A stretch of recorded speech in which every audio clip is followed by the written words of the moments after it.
Pierre Caillou, Pierre Covin, bonjour. Bonjour. Bonjour.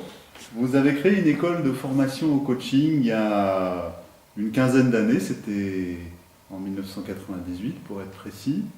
Votre méthodologie s'appelle l'intelligence de soi. Première question, qu'est-ce que c'est l'intelligence de soi? Le nom est venu en fait d'un participant qui a dit « Ah, c'est une méthode qui rend intelligent ». Et donc on a gardé l'idée de l'intelligence de soi. À l'origine, l'intelligence de soi, c'est un peu une combinaison, on l'a construite en profitant des apports antérieurs, des types de personnalités qu'on avait développés en France depuis 1985, et puis du dialogue intérieur développé par Hal et Sidra Stone aux États-Unis au milieu des années 80 également, et qu'on a introduit en France au milieu des années 90.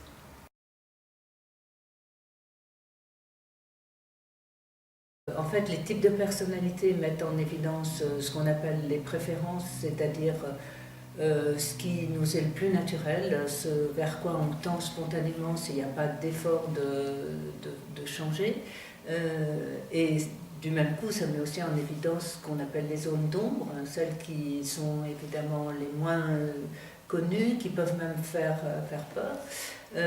Et donc, une fois que la personne a compris de quoi elle était constituée, en fait, on va l'aider à explorer davantage chaque partie, à la fois les parties qu'on appelle primaires, celles qui sont préférées, et également d'apprivoiser les autres qui constituent en fait tout son potentiel. En développant une sorte de conscience centrale, et ça c'est le point vraiment important de la démarche, c'est cette notion de ce que nous on a appelé moi conscient, mais il ne faut pas se tromper sur le terme, c'est en fait un processus qui n'est jamais terminé, qui consiste à justement accepter, voire même intégrer, aimer, embrasser, on dit, tous les aspects de soi-même. Finalement, c'est en dialoguant avec les différents aspects de soi que le potentiel peut se libérer. Parce qu'habituellement, ce potentiel, il est comme bridé, brimé par les aspects habituels, mais qui sont finalement peu créatifs, puisqu'ils sont toujours les mêmes. Voilà. Donc ça permet à la personne de se déplacer à l'intérieur d'elle-même, si on peut dire, pour pouvoir justement se voir à 360 degrés. Merci. Alors prenons un exemple concret, très concret. Qu'est-ce que vous conseilleriez à une personne qui serait systématiquement en retard à ses rendez-vous, qui aurait le plus grand mal du monde à tenir ses délais? Finalement, en quoi l'intelligence de soi pourrait l'aider à avancer dans sa vie? À ce moment-là, ce qui serait intéressant, c'est non pas de prendre la personne comme une espèce de tout en disant « cette personne est en retard », c'est que probablement à l'intérieur de cette personne, il y a une partie ou une manière de procéder qui est plus habituelle et qui est en retard, et une autre partie qui est à l'opposé, mais qui est probablement reniée pour telle ou telle autre raison et qui serait plus facilement à l'heure. Et en fait, ce qui va être important dans la démarche, pour reprendre sous un autre aspect ce que Geneviève vient de dire, c'est que identifier le côté dominant, celui qui est en retard, permet en même temps de s'en détacher. Parce que quand on dit, au lieu de dire « moi je suis comme ça », si on dit « mon pilote automatique est comme ça », instantanément j'ai déjà mis le pilote automatique à côté. Et la première étape, c'est donc effectivement de nommer la partie qui a l'habitude de fonctionner de telle ou telle manière, pour pouvoir s'en dissocier, et au moment où on s'en dissocie, eh bien l'espace vient pour l'autre côté. C'est pour ça que ce n'est pas une démarche de développement au sens où on ferait du mind building, comme on fait du body building pour se faire des muscles mentaux. C'est plus un petit peu ce que Kurt Lewin a décrit dans la dynamique des groupes, qui est, on passe d'abord par un processus de décongélation pour pouvoir se déplacer. Le processus de décongélation, pour nous, c'est reconnaître la partie dominante qui a tendance à agir de façon automatique pour laisser la place à autre chose. Parce que vous avez pu constater que les personnes qui sont tout le temps en retard, vous pouvez les faire passer par 12 séminaires de gestion du temps. C'est là que chasser le naturel, il revient au galop. L'important, c'est que la personne puisse se distancier par rapport à ça et ensuite être capable d'embrasser l'autre côté et selon les moments et selon ses facilités ou l'environnement, de prendre une attitude différente.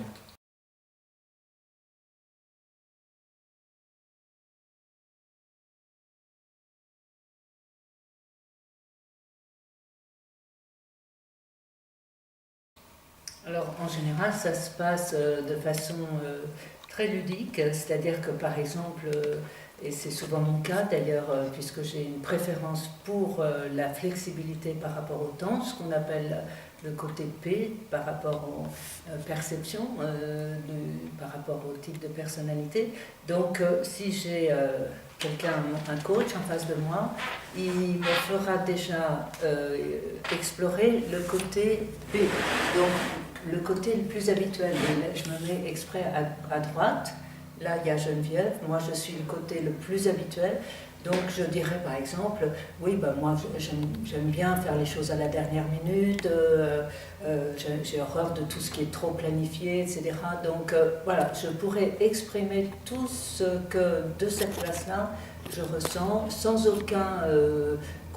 aucune contradiction, parce que le coach en face de moi me permettra d'aller au bout de ce que j'ai envie de dire. Mais évidemment, si je suis trop collée à Geneviève, Geneviève n'a vraiment pas d'autre possibilité que d'être toujours à la dernière minute. Et dans ce cas-là, en général, ce qui se passe, c'est qu'il y a un autre côté, excuse-moi, qui existe aussi. Et l'autre côté, qui est le côté Gide, exactement l'opposé, en général, il existe, mais sous sa forme, je dirais, désagréable. Parce que ce côté-là va être très en colère contre le premier qui vient de s'exprimer. Il va dire, mais c'est pas possible d'arriver toujours en retard, c'est pourtant très important, surtout pour quand il y a un enjeu important, il faudrait vraiment être à l'heure, encore qu'elle soit en retard pour des choses mineures, mais là, c'est vraiment ce côté-là, il existe puisqu'il se met en colère contre ce... Et c'est peut-être lui d'ailleurs qui aura demandé à faire travailler Geneviève. Donc, moi si je suis au centre, maintenant je connais mieux cette partie qui est... Donc il y a déjà une distance, un espace qui s'est ouvert là, puisque je ne suis pas plus collée complètement. Et il y a l'autre côté qui n'est pas à développer puisqu'il vient de s'exprimer sous sa forme de colère. Alors, il est en colère, ça veut dire qu'en fait, il y a un manque de conscience. Si ici il y a une personne nouvelle quelque part qui commence à exister, à savoir ce moins conscient des opposés, je vais pouvoir gérer beaucoup mieux ma vie entre la part qui a besoin d'être flexible et qui peut exister quand il n'y a pas d'enjeu particulier, et puis l'autre qui justement sera très contente de pouvoir intervenir ponctuellement en tout cas, et ça me donnera un plus par rapport à une habitude, une sorte de pilote automatique qui ne réfléchit pas et qui est bon dans certains cas, mais qui peut me mettre dans des situations tout à fait désolantes.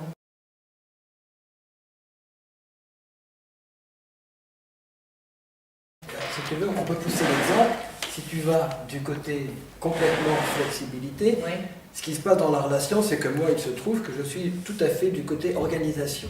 Et qu'à partir du moment, et si Geneviève est dans le côté flexibilité sans qu'il y ait au centre le moi conscient, et que moi je sois dans mon côté organisation sans avoir intégré le côté flexibilité, on va commencer à se dire, enfin tu es toujours en retard, c'est désagréable, et tu vas me dire... Qu'est-ce que tu es rigide, obsessionnel, maniaque? Oui, mais enfin, il y a quand même des horaires à respecter. À 5 minutes près, même si on est à 5 minutes près. Mais non, enfin voilà, on peut le continuer. temps est extensif. Et donc, la question va être pour chacun de pouvoir se remettre, chacun de nous, au centre, et de négocier, de se comprendre à partir du moi conscient, sans que l'un et l'autre on polarise, en ayant l'un le côté toute organisation, l'autre le côté toute adaptation, qui fait qu'au bout d'un moment, on ne se comprend plus. Et ça, dans la démarche, il y a toute une série une méthodologie qui a été élaborée pour bien comprendre comment ces aspects interagissent et comment notamment quand deux personnes se rencontrent, c'est pas deux personnes, mais c'est deux familles avec différentes facettes qui se rencontrent.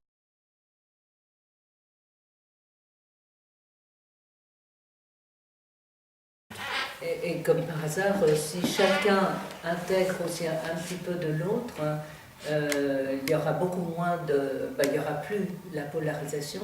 Peut-être même que par moment, c'est moi qui vais tenir le cadre. Et Pierre se permet d'être à ce moment-là plus souple.